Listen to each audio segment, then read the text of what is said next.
Irrintzi Plaza, Euskal Herria Irratian. Alfabetoa buruz behera izartu da, eta okerra zuzena balitz, eta hortikan, ez? Zetak, azkenak, ahaztuak, zetak, abezean ere atzen, baina gu hor, eta zu hemen, zirkulua zarratzen. Oso polita.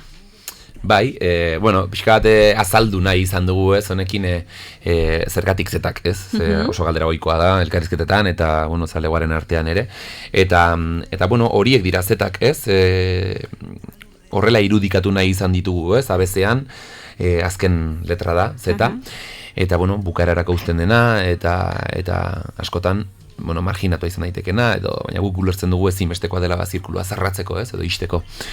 Eta modu batera edo bestera horrekin aldarrikatu nahi izan dugu, guk sortu nahi dugun kolektibo honen printzipioa, ez? Eta horixe da, azken sentitzen zaren horretan, zergatik ez buelta eman, eta hori jarri zentroan, ez? Eskinan dagoena zentroan jarri, eta esan nahi zu hemen gaude, zetak gara, baina bat gehiago gara eta ezinbestekoak ere. Jendea ahalduntzeko, proiektu polita, Bai, hori da asmoa, noski. Lehen esan dizudan bezala, bestiak oso ilunak dira, eta bestietan ari gara, pixka bat egoera traumatiko horiek jorratzen, ez?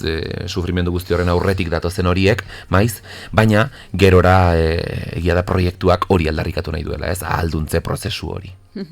Oso ongi. Irrintzi Plaza, Euskal Herria Irratian.